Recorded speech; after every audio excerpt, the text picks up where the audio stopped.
Charles, we had a pretty historic, superb Owl Sunday. You are again traveling around the world in your busy schedule, so we weren't able to do a Sunday with Charles broadcast yesterday, but we've now got Monday with Charles. How are you today, Charles? I think that's Mega Monday with Charles. But thank you very much, Jason. Or Maga Monday. Max Monday.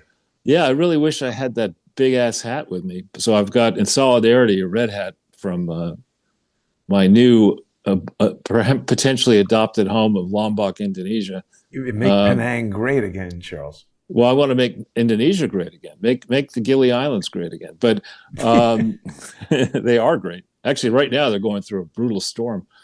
But isn't Trump on a MAGA rampage, Charles? He's just, going to the Super Bowl was a pretty historic move. He's just absolutely killing it right now. He is. He's learned. I mean, the thing that I really like to see, I love, first, I as you know, and I think our viewers and listeners know, I love contrasts.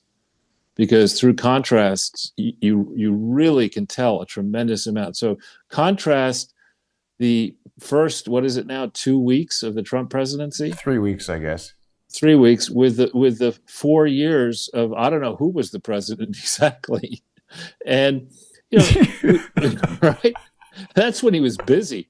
And, we learn that virtually every aspect of the Biden presidency, if not the Biden adult life has been a lie. On Friday, I believe we learned that the jobs that were supposedly created all went to foreign-born people. I don't know how many of those are illegal or not. The government data that was put out under the Biden presidency is probably all bullshit. And we heard forever, I remember on the immigration debate, we can't do anything, the Biden team would say, and their acolytes in the media and the buffoons in the House and the Senate, the Democratic buffoons, would get up and say, no, we cannot solve illegal immigration without a comprehensive plan. New legislation is required. Trump walks in there, rolls in there at noon on the 20th, and people are self-deporting at this point. I mean, right? It's just incredible to watch. And the same. What's the difference between competence and incompetence, isn't it, Charles? I mean, if you sat somebody down in a room who completely had no idea how to write and asked them to assemble a 200-page report, you come back in 2 weeks and there'd be nothing. And then you get somebody very capable, and in a week you could have something excellent. We also, I don't mean to rush around, but we've got to talk about the revoking of security clearances, one of the most exciting things Trump has done. Well, exactly. I'm very much against, in the United States anyway, any kind of lingering aristocracy by blood. And that is what the Dems and the rhinos have tried on for size. This idea that if you hold, and I don't know exactly how you get to the title honorable, but if you hold some level government position for the rest of your life, you can call yourself the Honorable Joe Biden. And similarly, if you once you attain a high level security clearance, you get to keep it more or less under a theory advocated by the swamp that the future administrations are going to want to tap into and gain the benefit of your wisdom. But give me a fucking break. I mean, who would ask? I mean, Kamala Harris went to that basketball game the other day, and she sat in cheap seats, and nobody gave a shit. Did she do that?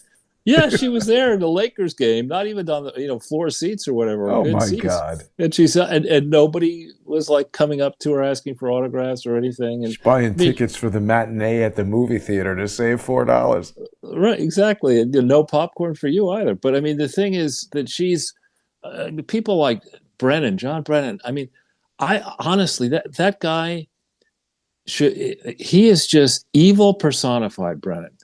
And I'd love to have his personnel file declassified to understand exactly how that man got into the CIA. What was he doing in Saudi Arabia as station chief? How is his bread buttered outside his government pensions? What is his personnel file? Why was he promoted from job to job? How the hell people are giving John Ratcliffe a hard time and Tulsi Gabbard a hard time getting in these high-level positions. How in the hell did John Brennan become CIA director? I mean, how did that happen? And yes, it's a great thing that Trump has revoked, I guess it's 8 people's security clearances. But I look at the list. How does Alvin brag? Alvin, and definitely he's on the Fat Chipmunk program. How does he hold a security clearance? Who decided it was important to give that idiot? Right. And same with Tish James. How did she have a security clearance in the first place? Well, I have to think it's because of the same thing that drives the Southern District of New York U.S. Attorney's Office and the court, where they figure, oh, well, this is New York, and it's this international hub of banking and travel, so there's all this international terrorism, so we're more important than everything else, so the Constitution doesn't apply here, and if we're judges and U.S. attorneys, we'll make the decisions and we'll decide who goes to jail and who gets prosecuted. Could you hold that thought for a second? I need to call some people who are in the white suit department and get you wrapped up and dispatched to the closest loony bin. I mean, I agree with you. I know you're not saying. It's the fact that these people have it. So you're right. What is the mechanism by which, fat, bloated idiots who, I don't even understand how these people graduated from law school, let alone got security clearances, but they're obviously abusing it. Right. And it's clear to me, especially even before these latest revelations we're going to talk about out of Musk and DOGE, it's clear to me that for a long time, the wrong people got into the top levels of any place to give out credentials and started to say, okay, you get a Pulitzer Prize, you get an Oscar, you get a top award at Yale and Harvard Law School, all that stuff. And for probably 20, 30, 40 years, our system has been destroyed from the inside. I think of this Jake Sullivan, who is an odious individual. I mean, truly odious. If you go through the Podesta WikiLeaks files and you see the way in which Jake Sullivan treated journalists, treated people he was talking to, he was a nasty piece of shit, and only in the position because he was one of the, not really officially killing people, I hope, but a hit person for Hillary Clinton. That's how he got his major chops, and then he went in to the Biden administration. Everything that person touched has turned to shit. Same with Anthony Stinkin' Blinken. I mean, Trump says he's the most important target. I don't think Trump is right on that. I think it's Hillary, it's Obama, it's Soros. The Stinkin' Blinken was an unremarkable political operative who then creates an equivalent of Teneo called West Exec, which was holding itself out during the Trump years as a government in exile and being paid off by all these big companies to do I don't know what. And so that Blinken committed election fraud in 2020, orchestrating that 51 security people letter. Yeah. That was fraud. And by the way, I got to say, I'm not denying that it was fraud. He didn't orchestrate that. Somebody like Ben Wittes or Norm Eisen said, hey, go do this. Because he's not coming up with these ideas. But the emails that we've seen so far show him personally contacting all these guys. I understand, but that's because somebody went and met him at, whatever restaurant or the Hay Adams Hotel and told him, you got to go do this. And then I like the Hay Adams. Well, that's where Kenneth Rakashev was hanging out with Joe and Hunter Biden. Yeah, that was really in 2000. When was it? 1992. I had booked in 1991. My middle brother got married in Washington D.C. at the National Cathedral, actually, and I hosted the rehearsal dinner in the Hay Adams on the top floor suite, which is actually spectacular. And it's a big apartment, basically, and a lot of people in there for dinner, view of the White House, all that kind of stuff. And I had that reserved in November or December of 1992 for a high-level meeting involving airplane CEOs, airline company CEOs. And I had that suite, and fucking Bill Clinton decided he wanted the suite. And he was the incoming president-elect, so the Hay Adams said, sorry, dude, Clinton gets your suite. I suppose ever since then I've been pissed at him. Well, on that topic, Charles, it is quite satisfying. I mean, it's only been, 10 years that you've been talking about this network of nonprofit, non-government organizations that are basically bleeding the entire country dry, even if they're still just focused on the USAID and not the broader thing quite yet.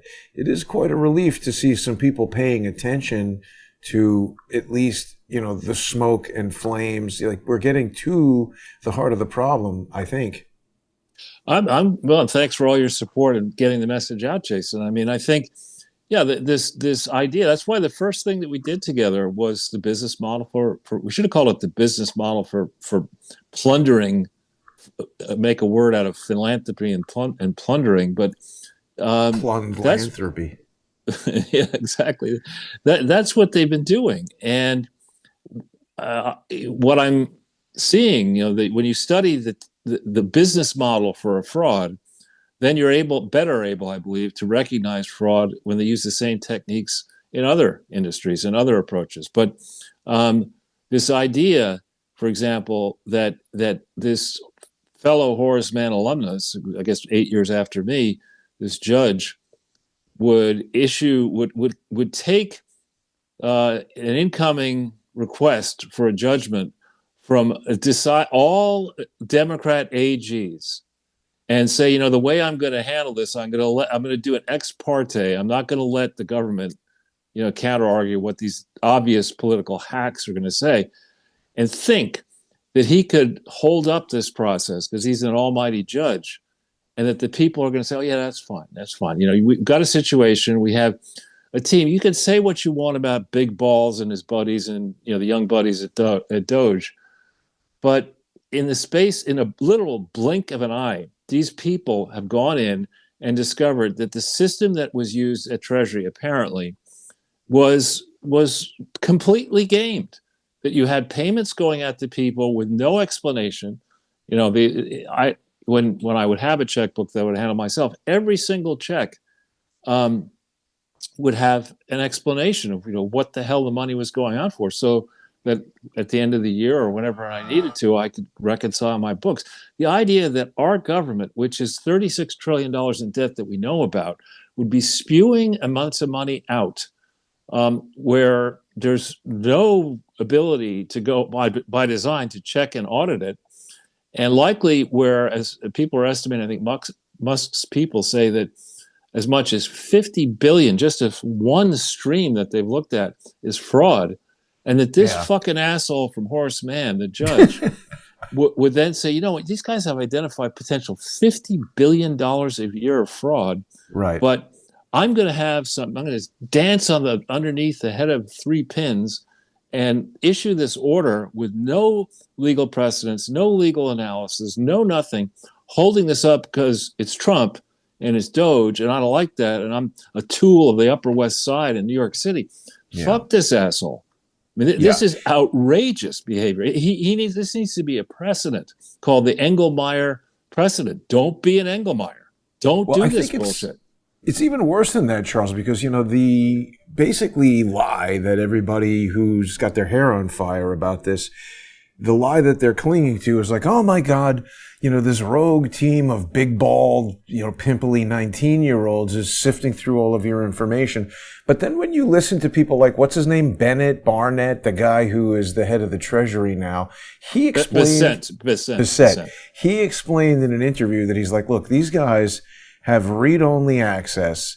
And, Elon Musk's experts are part of these individual teams that include Treasury employees they're going through and they're finding things like, oh, your database has multiple duplicates in it that haven't been removed. So, it's not a matter of looking at people's private information you're literally hiring database IT people to come in and be like, this record is, you've got 5 of the same person receiving payments, and you've got this illegal organization receiving payments, and they don't want them doing that.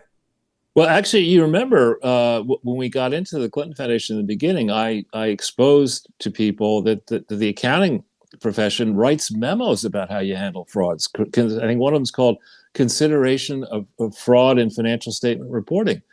And the second there are credible allegations of fraud in a well-run company, anyone connected with the department, where fraud is asserted, is put on the sidelines, and a fresh team should go in and say, all right, we're not saying you're guilty of fraud, but allegations have been made that fraud occurred in this department or that department. We need a fresh set of eyes that had nothing to do with this before, that is empowered and competent to go in quickly and figure out what's really going on.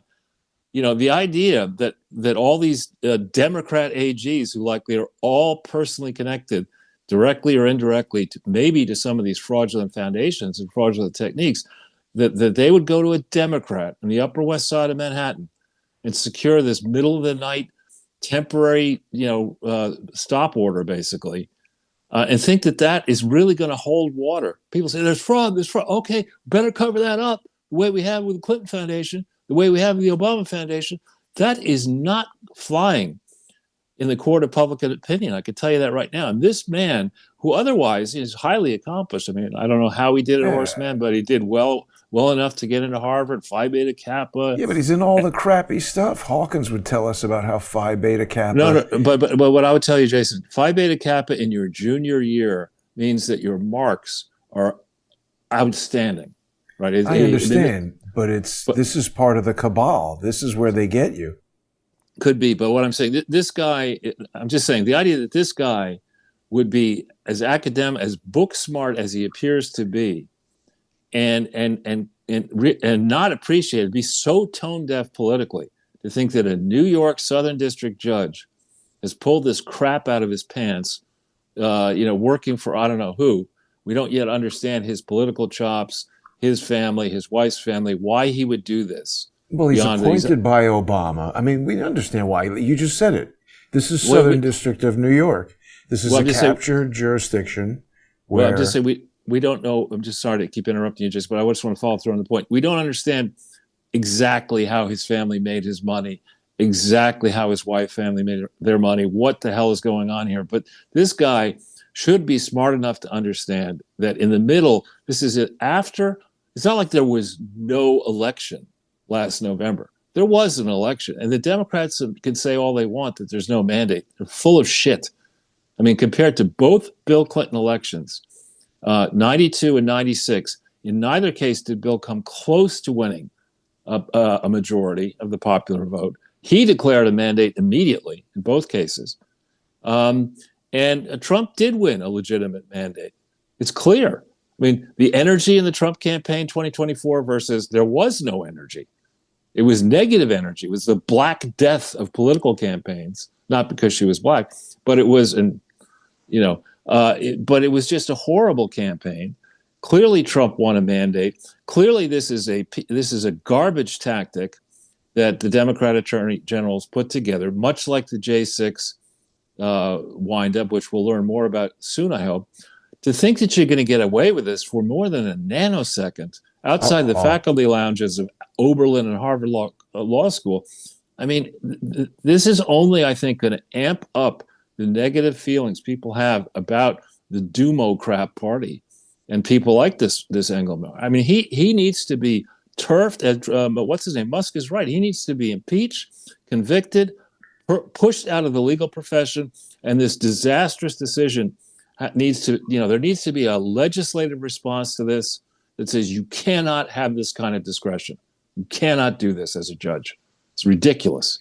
Well, we need to look at the lawsuit that was filed because I haven't seen that. I mean, I agree with you. There's a lot of problems with the way the Southern District of New York works and the way that this guy works. But there was apparently, this is like Letitia James brings some lawsuit and somehow in a day it gets in front of this guy. So that's another thing is that, it's amazing to see that my lawsuits, sometimes crap is sitting there for 20 months before they say anything about it. And somehow magically this stuff gets dealt with in a day. So there's a lot about this judicial process that's very opaque. But even just looking at this idiot's Wikipedia page, Charles, and we'll have an opportunity to get into more detail when we continue in the First Amendment Forum, thanks to the sponsors who make it possible to do that. But this guy presided over Bernie Madoff investment securities case.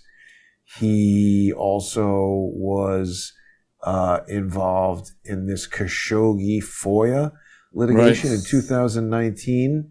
In a Right. ruling on a FOIA request, Engelmeyer ordered the U.S. Department of State and Defense each to process at least 5,000 pages per month of material related to the killing of Jamal Khashoggi, rejecting the agency's request for a slower pace. So I don't know what he had to do with that, but this guy, all these judges seem to be involved in Leon Black. You've said something about Leon Black, haven't you? Yeah, Leon Black's a nasty piece of shit, in my So opinion. in 2022, Engelmeyer dismissed a racketeering lawsuit brought by hedge fund founder Leon Black against his former paramour, her law firm, his former business partner, and a public relations executive. That sounds great, suing his paramour and her law firm. Right. Again, when you have something that is this monumental, Solar winds.